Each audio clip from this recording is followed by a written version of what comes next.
This is visible. Okay. So, in the study class, we were discussing the binomial distribution and the negative binomial distribution. Let's do a numerical of the negative binomial and binomial both to understand the concept. What is the difference between the binomial and the negative binomial? Okay. So, in binomial distribution, what we do? We do the experiments. So here we are doing experiment n times. We are doing the experiment n times. And we are interested.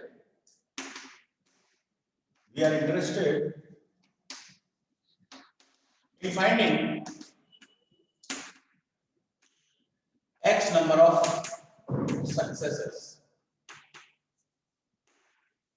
X number of successes. So the required probability is given by NCX. So here X is a random variable. N is not a random, N is fixed.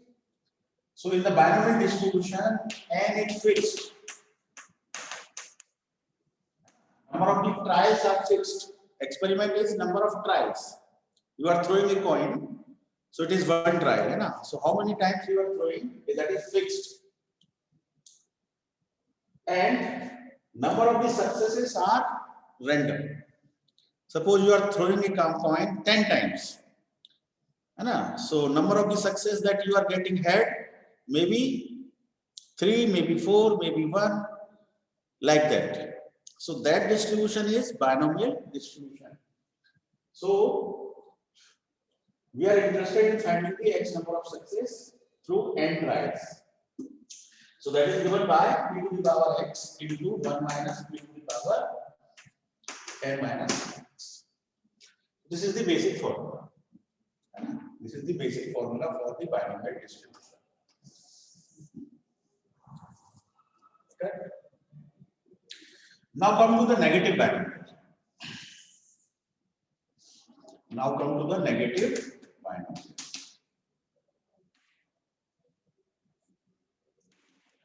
In negative binomial, the things are reversed. Here n is fixed, here n is not fixed. So here n is a random variable. So x is number of trials, and a random variable is always represented by x. Here x is also random. Here number of the successes are random. Here number of the trials are random. Basic difference, right? Here number of the trials are random. So x is the number of trials, which is a random number, for finding p number of successes, finding k number of successes or k successes, k number of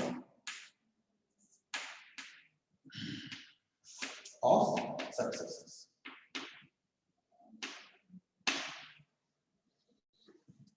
So here k is fixed. Here x is a random number of trials.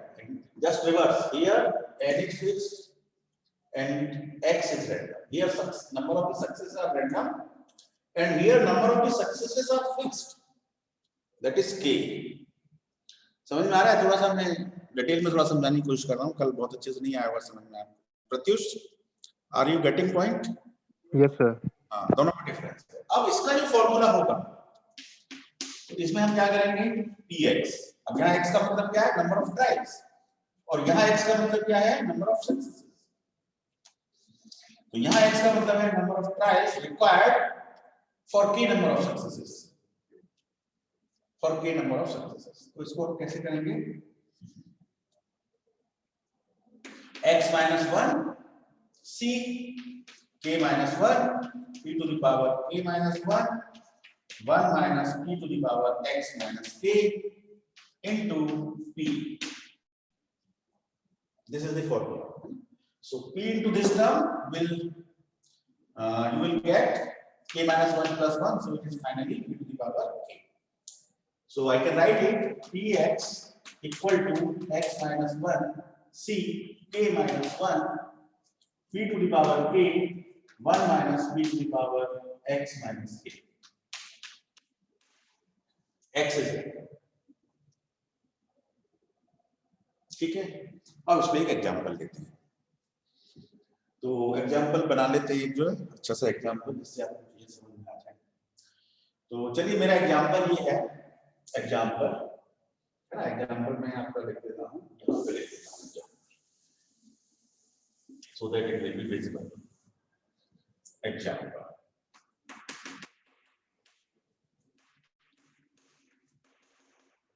ठीक है, there is a class, चलिए आपकी class ही ले लेते हैं। What is the strength in your class, बताते जाइए मुझे जरा, what is the strength in your class? At present there are 9 participants. How many participants? 9 including me, so you are 8, है ना। वैसे आप कितने लोग एनरोल्ड हैं टोटल के इसमें एमटेक फर्स्ट ईयर में? How many students are coming in MTech first year including design and production both? बताइए।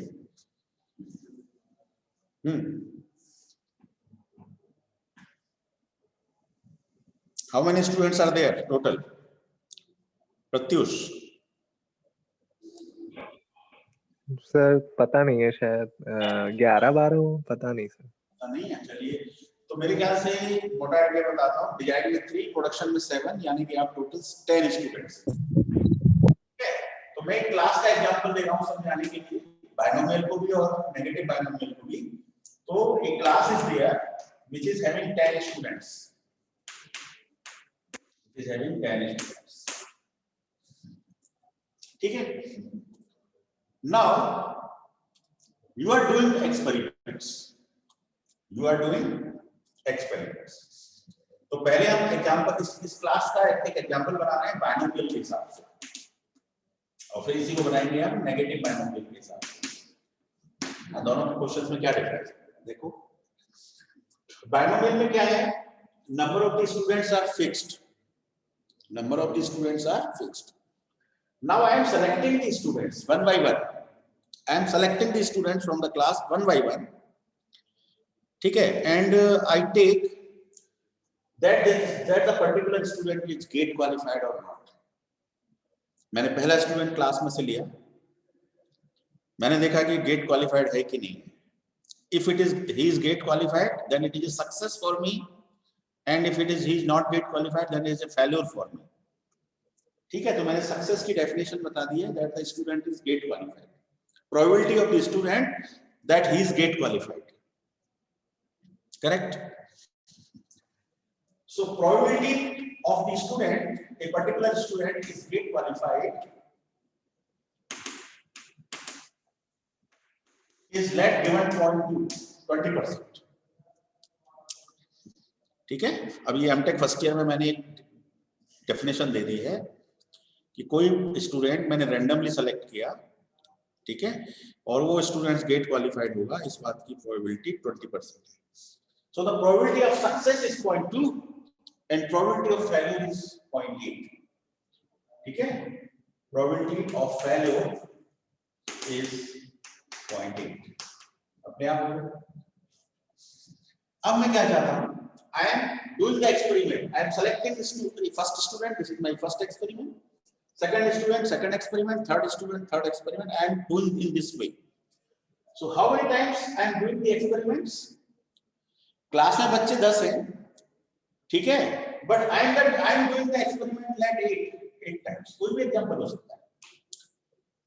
मैंने फिक्स कर दिया कि मैं 8 बार एक्सपेरिमेंट करूंगा, और उस 8 बार में से मुझे कम से कम 3 बच्चे गेट क्वालिफाइड मिल जाएंगे, या एग्जैक्टली 3 बच्चे गेट क्वालिफाइड मिल जाएंगे। तो उस बात की प्रोबेबिलिटी में कैसे निकालूंगा? तो फिर मुझे इसके लिए बाइनोमियल डिस्ट्रीब्यूशन यूज करना पड़ेगा। ठीक है, I am doing the experiment 8 times and I want to find exactly 3 GATE qualified students. So how will I find p x equal to 3 GATE qualified students, है ना। तो बाइनोमियल में मेरा question क्या हुआ, find the probability of exactly 3 gate qualified students. 3 gate qualified students. So here number of the trials are fixed. 3 students. So I am taking NCX. So it is 8C3. Probability is 0.2. 0.2 to the power 3. 0.8 to the power 5. Solve it. कितना आएगा बता दो. जल्दी से solve कर दिए. So 0.2013. 0.2013. ठीक है. This is the problem. ठीक है. अब मान लीजिए ये 3 की जगह 4 होता तो कुछ प्रोबेबिलिटी आती. ठीक है. तो इस x की वैल्यू कहां से कहां तक वेरी कर सकती है. Because I am doing the experiment 8 times. So this x can vary from which value to which value? It can vary. वो हो सकता है कि मुझे 8 के 8 गेट क्वालिफाइड मिल जाए, है ना. तो एक वैल्यू रैंडम वेरिएबल की एक वैल्यू 8 भी हो सकती है, 7 भी हो सकती है, 6 भी, 5 भी, 4 भी, 3 भी, 2 भी, 1 भी और 0 भी. तो मैं ये कह सकता हूं p x = 0 plus p x = 1 dot dot dot p x = 8. इन सब की कुछ न कुछ प्रोबेबिलिटी होगी. Probability p0, probability p1, probability p2 dot dot dot p8. ये 9 टर्म्स होंगे और इन 9 टर्म्स का जो टोटल आएगा that will be 1. This is the binomial distribution. So what is not fixed? The random variable is changing from 0 to 8. So number of the successes are changing from 0 to 8. So that's why it is written over here. A number of the experiments are fixed, but number of the successes are varying. ये है binomial की definition. अब इसका ठीक उल्टा वो negative binomial है. Experiment तो रैंडम वेरिएबल हो जाएगा और सक्सेसेस जो है वो क्या हो जाएंगी, फिक्स्ड हो जाएंगी. ठीक है. अब मेरा सोचने का इंडिकेशन क्या होगा. अब आपकी क्लास का ही एग्जांपल लेंगे. मान लीजिए 10 स्टूडेंट्स हैं. कितने स्टूडेंट्स हैं? 10 स्टूडेंट्स हैं आपकी क्लास में. मुझे पता है 10 स्टूडेंट्स. अब मैं क्या चाह रहा हूं कि 2 बच्चे गेट क्वालिफाइड सेलेक्ट करने के लिए कितने बच्चों को बुलाना चाहिए क्लास से. मुझे I am thinking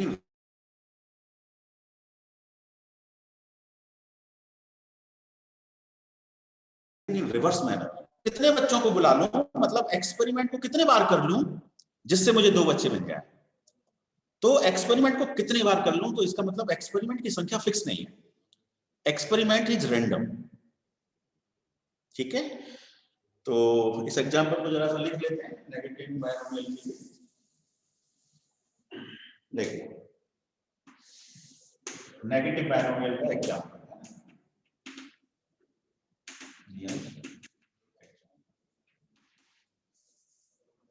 यहां पे x क्या है? Number of students to be selected. मतलब एक्सपेरिमेंट्स कितने बार हो. It is random. Number of students to be selected for finding 3 gate qualified students. 3 gate qualified students.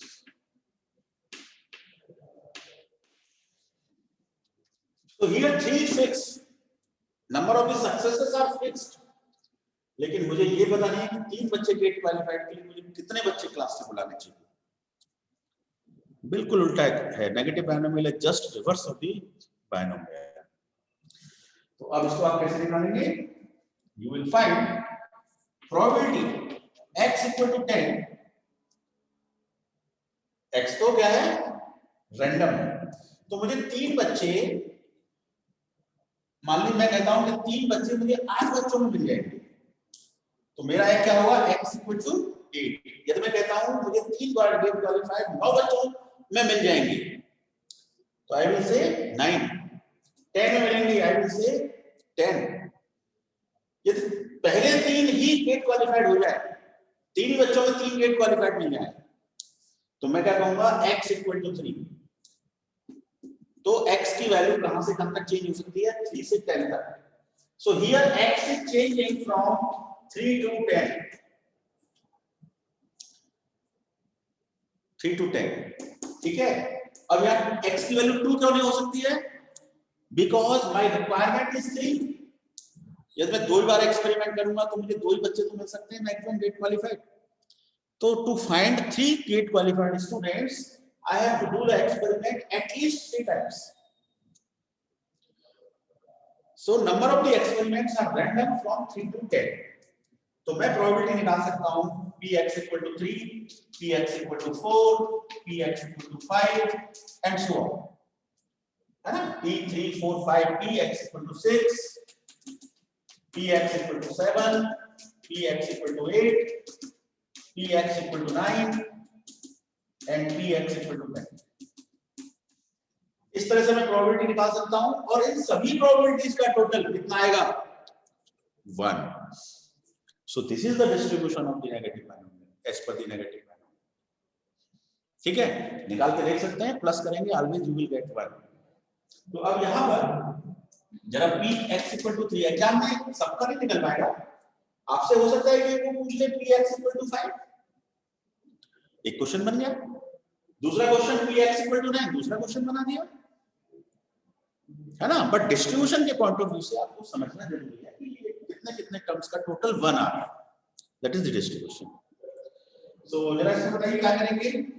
Formula लगाइए x - 1, तो x की value 3, 3 - 1 is 2, k - 1, k equal to 3, so 2c2, 3 - 1 into probability वही है 0.2 to the power k equal to 3, 0.8 x minus k, x is 3 and k is 3, so 3 minus 3 is 0, 0.8 to the power 0. Solve करिए कितना आ रहा है?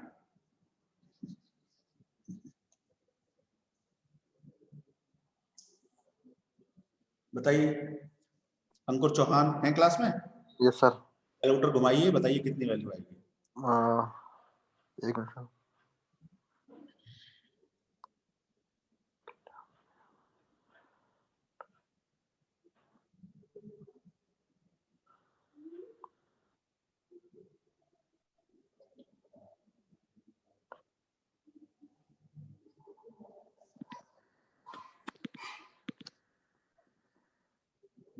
कितना आ रहा है?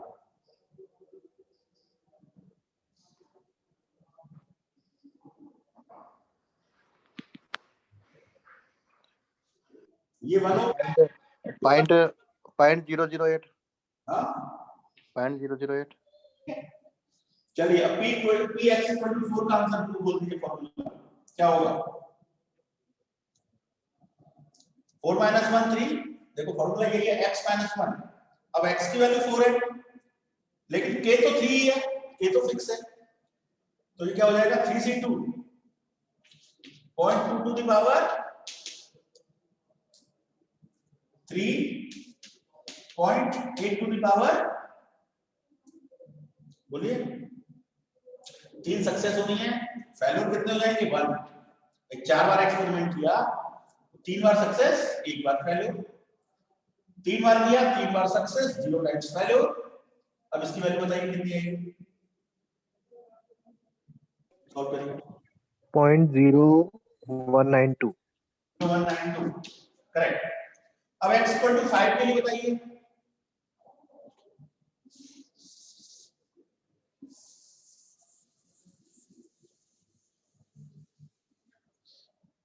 पहले तो फॉर्मूला बोल दो।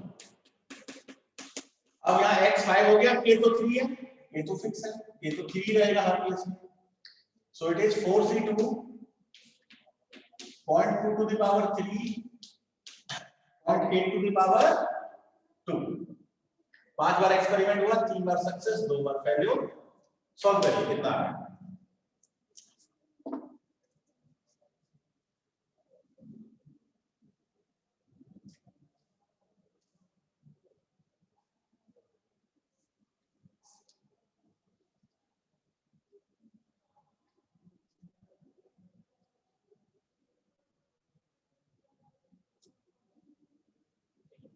चलिए सॉल्व करिए।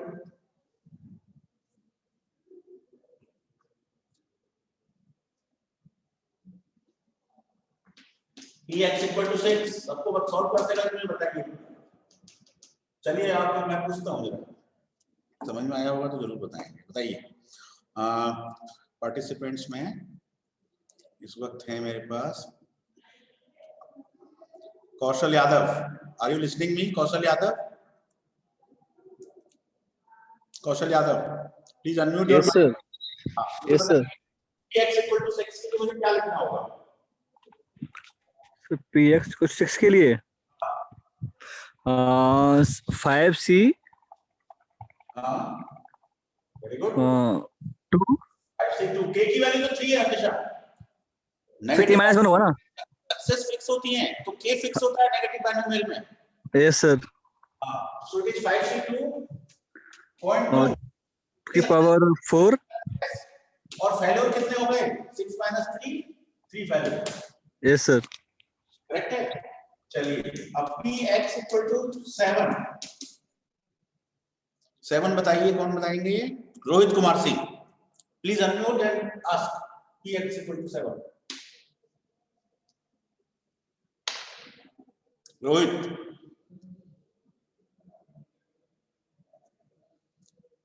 टाइम बहुत लगाते हैं या तो क्लास में प्रेजेंट नहीं होते हैं। रोहित कुमार सिंह चलो सचिन कुमार शर्मा। रोहित, हाँ रोहित सुन पा रहे हैं? Yes sir. हाँ बोलिए, आप बोलिए px इक्वल टू 7 में क्या फॉर्मूला होगा?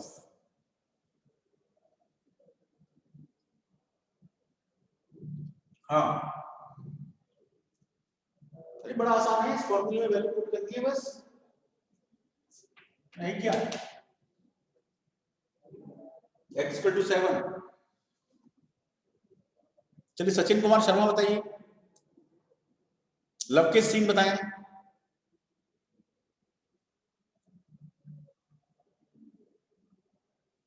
लवकेश सिंह। आकाश खटवानी आप बोलिए।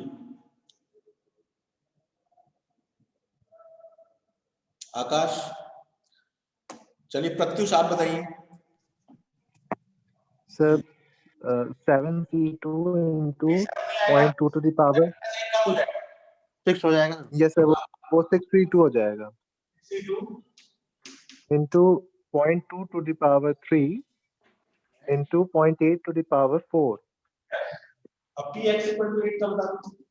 7c2 into 0.2 to the power 3 into 0.8 to the power 5। Very good. px equal to 9 का भी बताइए। 8c2 into 0.2 to the power 3, 8c2 9 is 8c2 0.2 to the power 3 into 0.8 to the power 5। Oh, 6। Yes sir, 6। plus 3 9 है ना? अब Yes sir, 9 हो गया ना? है ना? It is a random variable. देखो रैंडम अब समझ में आया? Random we are doing experiment 3 times 4 times 5 times 6 times 7 times 8 times 9 times, so here number of the experiment is random but the success is 3 is fixed everywhere. This is the negative binomial। और binomial में उल्टा होता है, वहां पर success change होती है, number of the experiment fix होता है। दोनों जस्ट रिवर्स है एक दूसरे। मेरे ख्याल से अब क्लियर हो गया। तो जरा ये हो गया। अब px इक्वल टू 10 बता दो, बोलो। 9c2 into 0.2 to the power 3, शाबाश 0.8 to the power 7। Very good. x equal to 10। अब बताओ px इक्वल टू 11 करो तो क्या होगा? भाई क्लास में बच्चे ही 10 हैं, तो 11th experiment will be the hypothetical experiment, मतलब वो इमेजिनरी एक्सपेरिमेंट होगा। क्लास में बच्चे कितने हैं? 10 है सर। तो I can do the experiment only 10 times physically. Yes sir. Physically कर सकता हूं ना मैं। अब मान लीजिए 11 टाइम्स यदि कर रहा हूं तो उसका फॉर्मूला तो बन जाएगा, बट वो इमेजिनरी होगा, मतलब वो प्रैक्टिकली पॉसिबल नहीं है। px equal to 11, it will be 10c2 0.2 to the power 3 0.8 to the power बताओ कितना आ जाएगा, फॉर्मूला तो उसी तरह बन जाएगा, ऐसे बनते चले जाएंगे। सर 8। अब मान लो बीटेक, ये एग्जांपल बीटेक की क्लास में होता तो वहां तो बच्चों की संख्या 60 है, तो आप इसको कहां तक ले जा सकते थे, आप इसे 60 तक ले जा सकते थे। ठीक है, अब मान लीजिए इसी काम को आप बीटेक क्लास की जगह पूरे मथुरा शहर में कर रहे होते, तो मथुरा शहर की पॉपुलेशन कितनी है, फिर तो काफी संख्या बढ़ गई ना। तो रैंडम नंबर की रेंज बढ़ गई। यदि मैं एमटेक क्लास के हिसाब से बात करूं तो रैंडम नंबर की रेंज 3 to 10 हो गई मेरे लिए, बीटेक के लिए 3 to 60 हो गई। मथुरा शहर के लिए बात करूं तो 3 to, मान लीजिए पॉपुलेशन 5 करोड़ है तो 3 to 5 करोड़ हो गई। इंडिया पे चले जाऊं और बढ़ जाएगा, वर्ल्ड पे चला जाऊं और बढ़ जाएगा। ठीक है, और उन सब का टोटल 1 आएगा, उन सब का टोटल कितना आएगा 1। That is the negative binomial distribution, that is the negative binomial distribution. समझ में आ गया होगा? तो जरा सॉल्व कर दीजिए कितना आ रहा है, ये अब निकाल ही हो गया। तो देखो एक ही, by the example of MTech class we have understood the positive binomial also and negative binomial also। ठीक है, कोई और एग्जांपल बता सकते हो अब आप, बताओ कोई और एग्जांपल, इसमें कोई डाउट तो नहीं है? If you have any doubt please unmute your mic and ask. Ankur Chauhan clear है? Yes sir. तो एग्जाम में यदि आपके पास नेगेटिव बायनोमियल का क्वेश्चन आता है तो आप कर सकते हो, ठीक है ना? Yes sir. कर सकते हो। चलो अब एक एग्जांपल दे रहा हूं, ठीक है? सिक्के को उछालना है, एक्सपेरिमेंट क्या है, थ्रोइंग ए कॉइन। ठीक है, थ्रोइंग ए कॉइन। अब मुझे 4 बार हेड चाहिए, ठीक है? क्या चाहिए? 4 बार हेड चाहिए। हेड की रिक्वायरमेंट है। तो क्या पॉसिबिलिटी है कि 8 बार सिक्के को उछालने से मुझे 4 बार हेड मिल जाएगा? तो ये क्वेश्चन किसका हुआ? नेगेटिव बायनोमियल का। नेगेटिव का होगा ना सर? नेगेटिव बायनोमियल का हुआ। ठीक है, देखो क्वेश्चन कैसे है, कोई भी क्वेश्चन हो सकता है किसी भी हेडिंग पर। फिर से एक बार देखना, शॉर्ट में बताऊंगा मैं। एक्सपेरिमेंट क्या है? Throwing a dice, throwing a dice. Success क्या है? To get the head, to get the head. ठीक है, तो प्रोबेबिलिटी ऑफ सक्सेस क्या हो गई? 1/2। कॉइन के केस में तो 1/2 हो गई ना। प्रोबेबिलिटी ऑफ फेल्योर क्या होगी? 1/2। 1/2। अब question 1, this is the data given, ठीक है? Now question 1, to get 4 heads in 6 throws of the dice,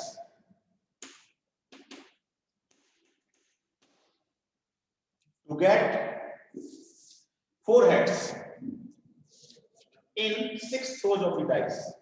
बताओ इसका क्या आंसर आएगा? यहां कौन है रैंडम वेरिएबल?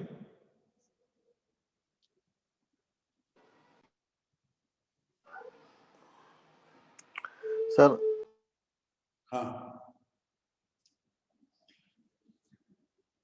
4 heads फिक्स कर दिए, है ना?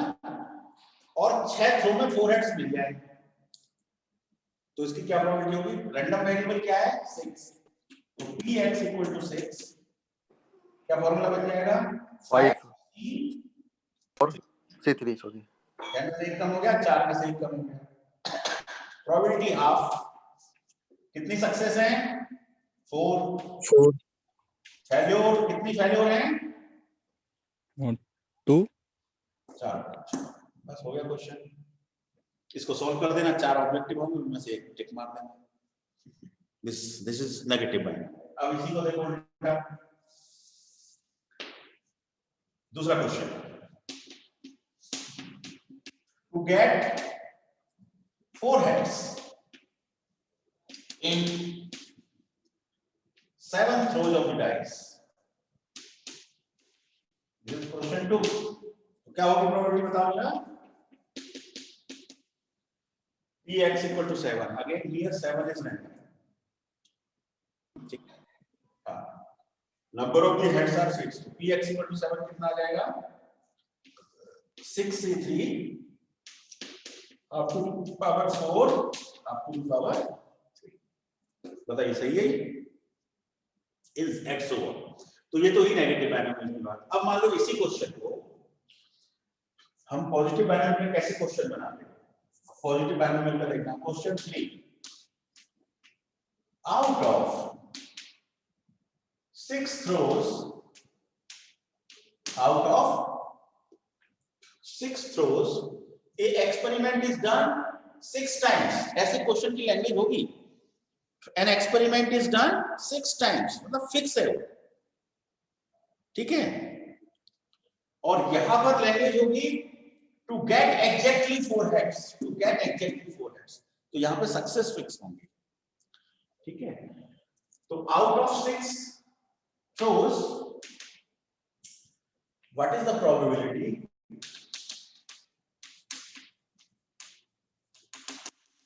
of getting 4 heads? देखो क्वेश्चन उसी तरह के to get 4 heads in 6 throws of the dice. तो यहां पे 4 हेड्स पे एम्फेसिस किया है मैंने, मतलब ये मेरा फिक्स है और यहां पर मेरे थ्रोज फिक्स है, ठीक है। अब 6 थ्रोज होंगे, 4 हेड्स भी मिल सकते हैं, 5 भी मिल सकते हैं, 6 भी मिल सकते हैं, ठीक है। तो यहां पे नंबर ऑफ द हेड्स जो है वो चेंज हो सकते हैं, लेकिन एक्सपेरिमेंट तो 6 बार ही होना है। और यहां पर क्या है, आना 4 हेड ही है, तो एक्सपेरिमेंट कितने बार किया जाए? 4 बार किया जाए, 5 बार किया जाए, 6 बार किया जाए, 7 बार किया जाए, एंगल ऑफ इंक्लिनेशन चेंज है, रिवर्स है। तो यहां पर प्रोबेबिलिटी क्या हो जाएगी? x इक्वल टू 4 हेड, है ना। तो equal to 6c4, probability half to the power 4 half to the power, ठीक है। अब देखो एक इस आंसर को कैलकुलेट करो, एक इस आंसर को कैलकुलेट करो, वैल्यू निकालो कितने कितने आ रहे हैं। ये मिलते जुलते से हो गए ना। 4 heads in 6 throws of the dice, out of 6 throws getting 4 heads. Question just reverse है। इनके आंसर्स बताइए कितने कितने आ रहे हैं। एक तो इसका बताइए 4 heads वाला और एक, दोनों को सॉल्व करें। कौन कर रहे हैं? एक को प्रत्युष कर लें, एक को अंकुर कर लें।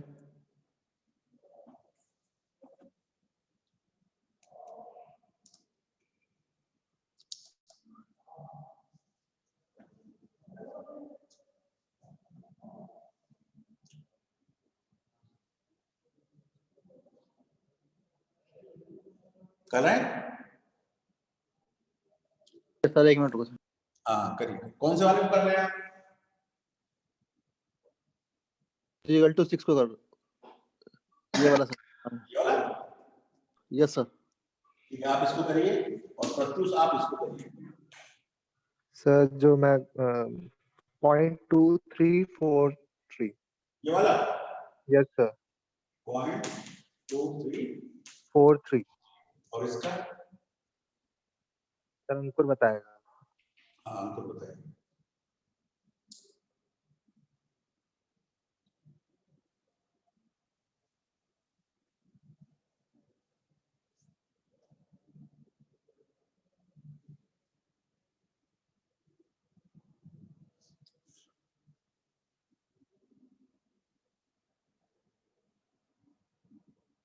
सर हाँ सोनी है। कितना आ रहा है? अच्छा दिख नहीं रहा है? दिख तो रहा है। देखो 5c3 निकाल लो, कितना हो गया? 5c3 और 5c2 के बराबर ही हो गया। 10 आ गया सर। ये 10 आ गया। Yes sir. 1/16 हो गया। Yes sir. 1/4 हो गया। Yes sir. ये है 10/64 हो गया। सॉल्व कर कितना आ गया? 1 मिनट सर। 10/64 सर ये आएगा 0.15625 0.15 625। ठीक है। तो देखो 15% चांस यहां पे निकल के आ रहे हैं और 23% चांस यहां पे निकल के आ रहे हैं। ठीक है, तो यदि आप 6 बार एक्सपेरिमेंट करोगे और आपको 4 सक्सेस मिलने की पॉसिबिलिटी, अब 6 बार में कितनी पॉसिबिलिटी है सक्सेस मिलने की? 6 बार में सक्सेस कितने बार मिल सकती है? ज्यादा से ज्यादा 6 बार, कम से कम 0 बार। So your random variable is changing from 0 to 6। अब उस 0 to 6 में से आपने 4 के लिए निकाला है एक पर्टिकुलर केस, तो उसकी प्रोबेबिलिटी 23% है। ये 6 बार सिक्के को थ्रो करेंगे तो 4 बार हेड मिलने की जो प्रोबेबिलिटी है, संभावना है, वो केवल 23% है। ठीक है, अब दूसरे केस में हमें 4 सफलताएं प्राप्त करनी है, 4 हेड्स प्राप्त करने हैं। सिक्के को कितने बार हमें उछालना चाहिए? कम से कम 4 बार उछालना चाहिए, 5 बार भी उछालना पड़ सकता है, 6 बार भी पड़ सकता है, 7 बार भी पड़ सकता है। तो यहां पर उछालना रैंडम है, तो हम ये पॉसिबिलिटी निकाल रहे हैं कि 6 बार उछालने पर 4 हेड मिल जाएंगे। So that possibility is only 15%। I think clear हो गया होगा। Yes sir. थोड़ा सा समझने का है, मतलब कभी कभी बहुत एक्सपेरिमेंट रैंडम रहेगा ना मेन नेगेटिव में? हाँ, नेगेटिव में एक्सपेरिमेंट रैंडम है और वहां पे सक्सेस रैंडम है, बस ये डिफरेंस है। और फॉर्मूला उस हिसाब से थोड़े थोड़े डिफरेंस है। ठीक है, तो आज की क्लास के लिए it is sufficient for today. Okay, thank you, thanks for listening. कोई क्वेरी है तो प्लीज बोल दीजिए अभी। Lavkesh, have you any query? Mohini Devi? So I think there is no query. Okay, thank you very much.